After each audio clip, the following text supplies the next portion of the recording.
Section 3.2, Graphing Linear Models and Unit Analysis.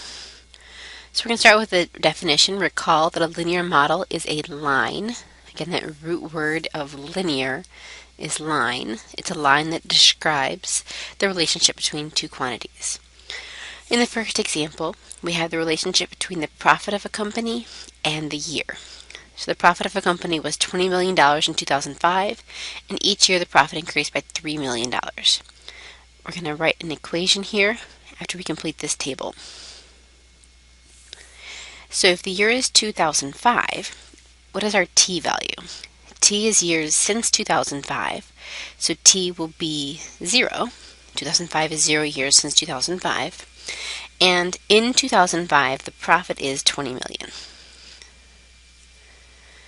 In 2006, it will have been 1 year since 2005, and to calculate the profit is the profit from the previous year plus the increase of $3 million. So it's going to be our 20 plus an increase of 3, or $23 million. In 2007, it's been 2 years since 2005. So in 2005, we started with 20. We would have added the profit of $3 million twice. So we'll add 2 times $3 million. And we will get 2 times 3 is 6 plus 20 is $26 million. Now continuing on here, we can see the pattern. For 2006, we added 3. We really added 3 times 1. We added that 3 once. And in 2005, we could say that we added that 3 million 0 times. Thinking about it this way is going to help us build the pattern for the year 2008, and this one should be the year 2012. The year 2008, it's been 3 years, so we'll take our 20 million plus 3 times the 3 million for a total of 29 million. And in 2012, notice we've skipped a few years here, 5, 6, 7, 8, 12. 12 is going to have been 7 years since 2005. So following this pattern, it'd be 20 plus 7 times 3 million. 7 times 3 million is 21, plus 20 will give us 41 million. Okay. Instead of just adding the 3 each time, 20, 23, 26, 29, it helps to find the pattern to know that I'm going to add the 3 twice, 2 times 3, add the 3 times, 3 times 3, so that I can skip from 8 to 12 and have no problem calculating the result. If the year all of a sudden now is t years, the pattern still holds. We take 20 plus t times 3, or 3t.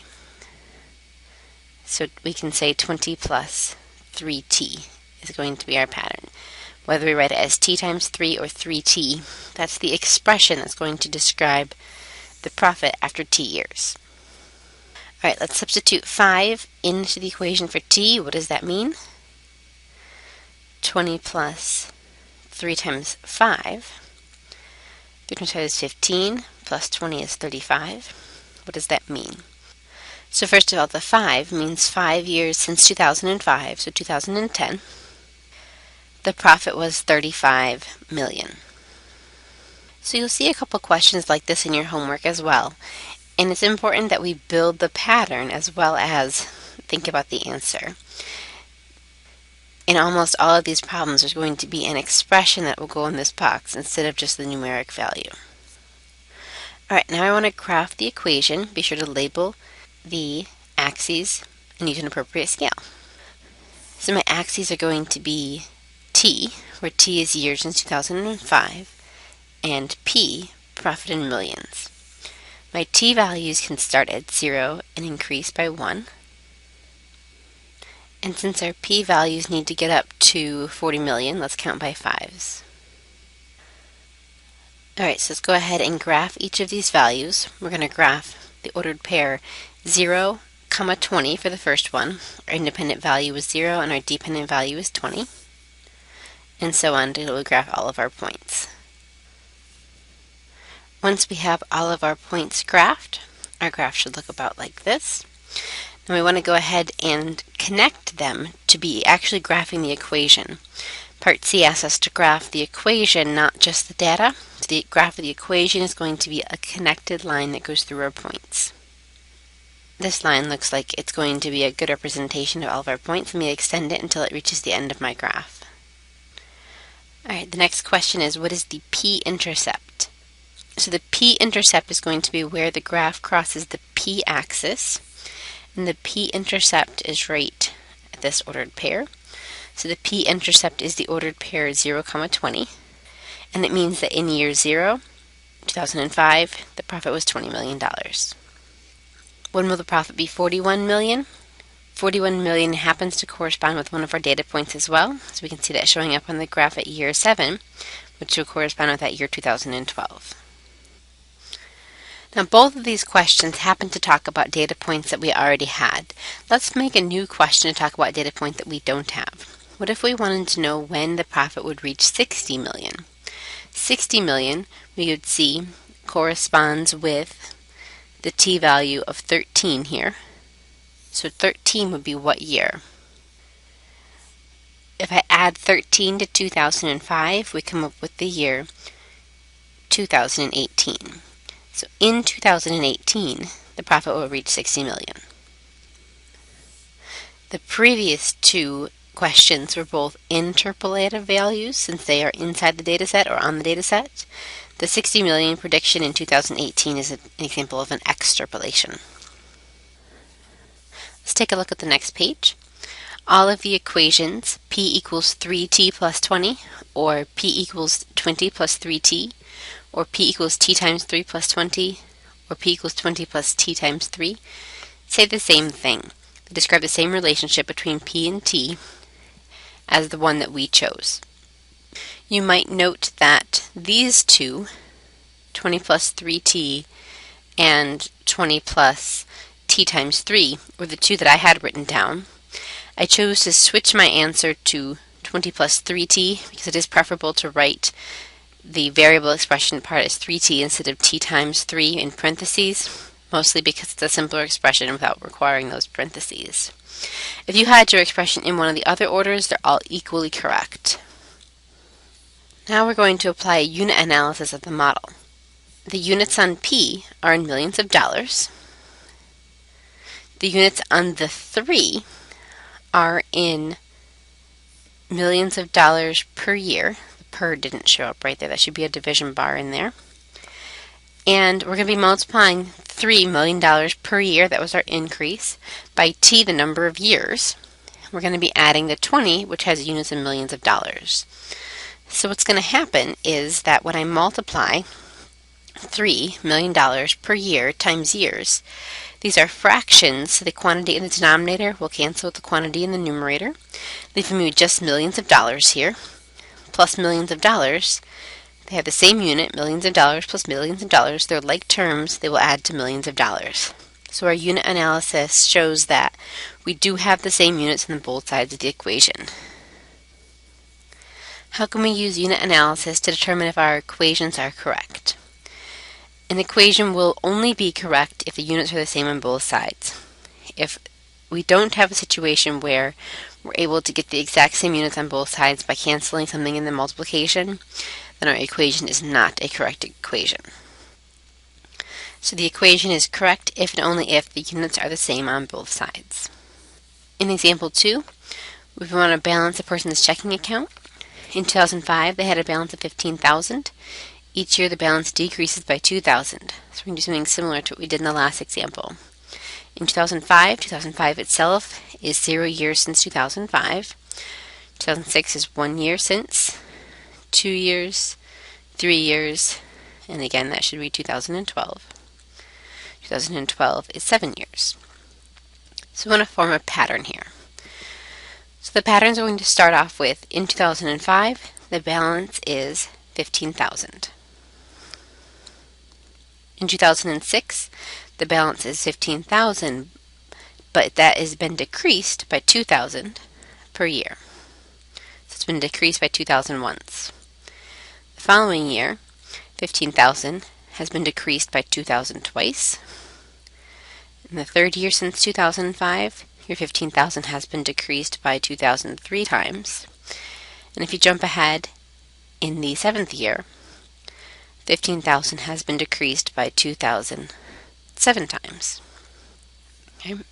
So it's more important to find the pattern here than the actual value. We're looking at the pattern. That's going to help us with the algebra portion of this example. So the pattern could continue up in the first one, decreased by 2,000 times. So we have totals of 15, 13, 11, 9, and 1. For the teeth year since 2000, we're looking at 15 minus 2 times t. And I don't actually need those parentheses right there. I could just write it as 15 minus 2t. Let's perform a unit analysis. This is the expression for b. So I have b equals 15 minus 2t. The units on b are thousands of dollars. The units on 15 are thousands of dollars. The units on 2 are thousands of dollars per year. And the units on t are years. So b was in thousands of dollars, 15 was in thousands of dollars, 2 was in thousands of dollars per year, and t was in years. Multiplication is going to make year and year cancel, one on top, one on bottom of a fraction. So my units are thousands of dollars minus thousands of dollars equals thousands of dollars. These are the same units, they're like terms, they'll combine, and this unit is the same as their difference. Our unit analysis checks out. Next, we want to graph the equation. To graph the equation, I need to label my axes, t and b, and choose an appropriate scale. The scale for t can count by 1, and the scale for b should count by at least 2 to make sure that I have room to fit the 15 on there. All your ordered pairs should be graphed, and you should connect them as a line to remember that we are graphing an equation, not just a set of points. The graph of the equation is the line. The graph of the data is just the points. Now we're going to use our graph to predict when the balance will be 3,000. The balance is going to be 3,000. It appears that it's going to be in the year that is 6 years since 2005, or 2011. So the balance will be 3,000 in 2011. Alright, in example 3, we want to find 5 solutions for each of the given equations. The first equation is x equals 1. Notice that it has no mention of the y value. X is 1 all the time. Y can be anything. For example, if I set up a t-chart, x and y, as long as x is 1, y could be 3, and this is still true, right? X is 1. X is 1, y could be negative 4. That's still true because x is 1. So some ordered pairs for this graph might look like 1, 3, 1, negative 4, and so on. As long as x is equal to 1, any ordered pair I could choose would be true. X equals 1 is going to form a vertical line. Similarly, for part B, y equals 3 will be satisfied by any ordered pair where the y value is 3. So if I pick the y value, or the x value of 1, and the y value of 3, this equation is true because y is 3. If I choose the ordered pair 9, 3, that's true because the y value is 3. So if I graph these ordered pairs, we'll see that 1, 3, and 9, 3 have the same y value, and a y value of 3 is going to graph as a horizontal line. So let's summarize this on the next page. Anytime I want to graph a horizontal line, I would expect the equation to be y equals a number. Any vertical line, I would expect the equation to be x equals a number. So if I see the equation y equals 6, I expect that's going to be a horizontal line through the y value of 6. So it will look approximately like that. And x equals negative 8 is a vertical line through negative 8 on the x-axis. So it'll look like this. In summary, let's list some examples of linear equations. We've got a few types of linear equations. We have our regular diagonal type, we have our horizontal type, and we have our vertical type. Each type can be characterized by a different equation. If it's going to be a diagonal type, the equation is of the form y equals mx plus b. Horizontal equations will be y equals a number, and vertical equations will be x equals a number. So if an equation can be written in either form, y equals mx plus b, or notice that these two forms have y equals and that the horizontal form could be assumed to be y equals 0x plus a number b, whether you call it b or a, doesn't matter, it's just a number. So these two really can be considered the same form, y equals some value. So the two types of lines can be written y equals mx plus b or x equals a. Anything that matches either one of those forms is the graph of a line.